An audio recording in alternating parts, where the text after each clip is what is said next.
जो परसेंटेज है इजाफा वो हम दिखा रहे हैं तस्लीम रहमान साहब, आपको लगता है कि इसमें जानबूझकर मुस्लिम्स को टारगेट कर किया जा रहा है संघ की तरफ से? देखिए, मैं हमेशा इस बात का हामी रहा हूं कि पॉपुलेशन ग्रोथ इस मुल्क का सबसे बड़ा मसला है, जिस पर एक यूनिफॉर्म पॉपुलेशन पॉलिसी आनी चाहिए। जब राकेश सिन्हा ने बिल रखा था, आरएसएस के हैं, राज्यसभा में 2 बार प्राइवेट मेंबर बिल रख चुके हैं, सरकार नहीं लाई प्राइवेट मेंबर बिल। 2018 में यूपी के अंदर लॉ कमीशन ने उनको एक सजेस्ट की पॉपुलेशन पॉलिसी, उसे रिजेक्ट कर दिया। और अभी जो आरएसएस के चीफ ने कहा, मैं इस पक्ष में हूं पूरे तौर पर कि पॉपुलेशन ग्रोथ पर एक यूनिफॉर्म पॉलिसी, लेजिस्लेशन, कानून आना चाहिए। आप मानते हैं? बीजेपी बिल्कुल मानता हूं, 100%। मुस्लिम्स को टारगेट नहीं कर रहा है। It is not about Hindu and Muslim and Sikh and Isai, it's about India. We have to think about India. हमको भारत के बारे में सोचना है, हिंदू मुसलमान के बारे में नहीं सोच रहा। और दूसरी बात, आरएसएस चीफ ने जो कहा वो पॉपुलेशन ग्रोथ की बात नहीं कर रहा है। सबसे बड़ी आयरनी ये है, जिसके लिए मैं उनके इस स्टेटमेंट को कंडेम करता हूं, उन्होंने पॉपुलेशन इम्बैलेंस की बात की है। और इस संदर्भ में उन्होंने कोसोवा का, ईस्ट तिमोर का, सर्बिया का उन्होंने एग्जाम्पल दिया है। मैं भी एग्जाम्पल दे सकता हूं।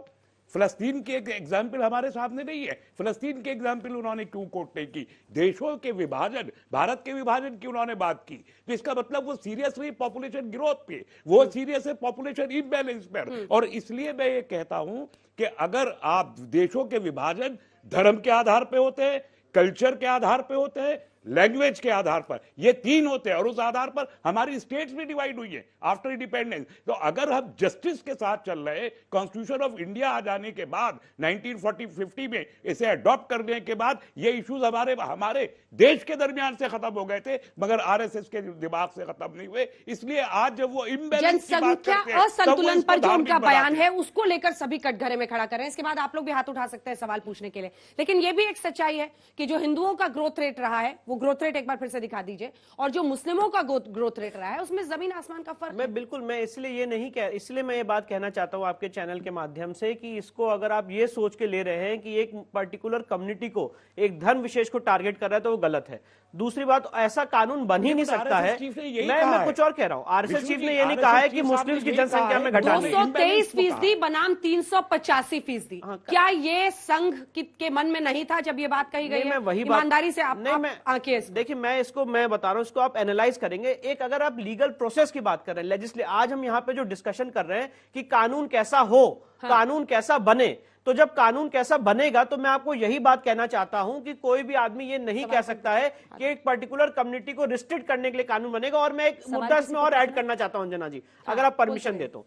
सेक्शन 494 आईपीसी, सेक्शन 494 आईपीसी एक ऐसा प्रोविजन है, मैं अभी तस्लीम भाई का बहुत सम्मान करता हूं और इन्होंने आज आपके चैनल पे एक बात कही कि हम चाहते हैं यूनिफॉर्म पॉलिसी है पॉपुलेशन ग्रोथ के लिए। मैं आज आपके चैनल के माध्यम से इनसे सवाल पूछना चाहता हूं, क्या ये मेरे साथ हैं इस मुद्दे पे कि सेक्शन 494 आईपीसी का जो एक से ज्यादा शादी करने पे हिंदू समाज के लोगों को तो पनिशमेंट देता है, पर मुस्लिम समाज के लोगों के लिए कोई पनिशमेंट नहीं है, क्या आप उसको भी रिस्ट्रिक्ट करेंगे कि नहीं? क्योंकि पॉपुलेशन कंट्रोल होगा कैसे? अगर आप इस मुद्दे पे सहमत हैं कि पॉपुलेशन कंट्रोल होना चाहिए, तो मैं एक बात डाइवर्ट नहीं हुआ है, डाइवर्ट नहीं हुआ है। 4 शादियां होंगी तो हर शादी से बच्चे होंगे, तो फिर पॉपुलेशन रिलेटेड है।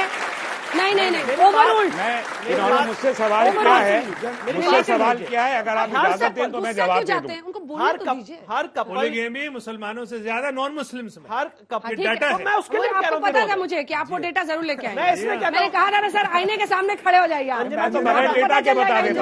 कहना चाह रहा हूँ, मैं ये कहना चाह रहा हूँ कि आप ये देखिए, यूनिफॉर्म सिविल कोड की तो बात करते हैं, क्रिमिनल लॉ का बेसिक सिद्धांत है कि क्रिमिनल लॉ सबके लिए एक समान होता है। आप देखिए इस देश के कानून की विडंबना कि आज अगर एक हिंदू, वो तो कह रहे हैं अनरिलेटेड इशू है। नहीं, कैसे रिलेटेड है? आज एक जो वैवाहिक जीवन, आज एक जो कपल है, एक वैवाहिक जीवन में जो है, उसकी एक्सपेक्टेशन होगी, लेजिटिमेट एक्सपेक्टेशन होगी कि मैं अपने शादी से उसको एक लेजिटिमेट एक्सपेक्टेशन दूं। फैमिली हेल्थ सर्वे ने इसको रिलेटिव नहीं माना है। फैमिली हेल्थ सर्वे कुछ और कह रहा हूं, आज अगर उनको अपनी बात बोलने दीजिए, सरकार की तरफ से नहीं है, वकील। आज अगर हम एक ऐसा कानून लाते हैं, आप बताइए वो कानून इंप्लीमेंट कैसे होगा जब तक सेक्शन 494 आप स्ट्राइक डाउन नहीं करते? क्योंकि अगर एक समाज के लोगों को यह अधिकार मिला हुआ है कि वो एक शादी से 2 बच्चे, 4 बच्चे, 4 शादी कर सकते हैं, तो कहां से पॉपुलेशन कंट्रोल होगा?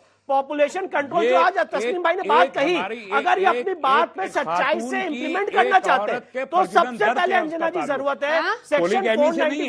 एक सेकंड, क्या रहमानी ये साहब, एक अनसाइंटिफिक बात है और पॉपुलेशन ग्रोथ अनसाइंटिफिक बात आप कर रहे हैं। नहीं, ये बिल्कुल नहीं लॉजिकल कर रहा। बात आप कर आप रहे देखिए, हैं। आप बताइए, रहमानी साहब को बोलिए। फैमिली हेल्थ सर्वे ने इसको क्यों नहीं पॉइंट आउट? फर्टिलिटी कंसीडर की जाती है वुमेन फोक की, हाँ। कि एक पर्टिकुलर वुमेन और एक आदमी के कितने भी बच्चे हो सकते हैं, वो 4 शादी कर सकता है, हर शादी से बच्चे हो देखिए सकते हैं। बच्चे महिलाओं के होते हैं, पुरुषों के नहीं होते। नहीं होते हैं। इसलिए प्रजनन दर जो बच्चे नहीं है, होते हैं। प्रजनन दर औरतों की नापी जाती है, पुरुषों के बच्चे नहीं होते हैं। टोटल फर्टिलिटी रेट आपके बच्चे नहीं है।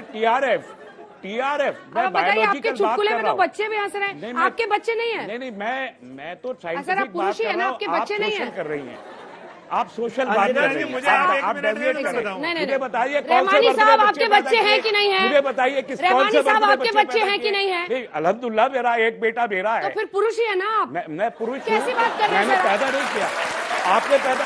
आप बताइए, आपके किसी बर्थ का नाम बताइए, मुझे किसी बर्थ का नाम बताइए जिसने बच्चे पैदा किए। रहमानी यू साहब। Are highly unscientific here, Rahmani साहब, हाईली अनसाइंटिफिक। मुझे बार एक फिर बर्थ से का नाम सोचिए। बताइए जिसने बच्चे आपको पैदा टेक किए। 2 देती हूँ मौका, टेक 2 कीजिए, सुधारिए अपनी बात को। नहीं, मैं सुधार होते हैं रहा ना, हूं। पुरुषों के बच्चे होते हैं ना, आपके हैं पुरुषों के ना? बच्चे नहीं होते। फिर नहीं होते।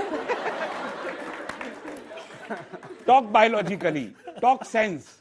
पुरुष बच्चे नहीं जनते हैं, औरतें जनती हैं। कभी सुना है पर किसी उनके को? बच्चे नहीं होंगे, उनकी गिनती नहीं होगी पॉपुलेशन में। गिनती होती है हमेशा, जब भी पॉपुलेशन की गिनती होती है पर्टिकुलरली फर्टिलिटी रेट वुमेन का नापा जाता है। किसी बर्थ का फर्टिलिटी रेट नापा गया है, मुझे बताइए।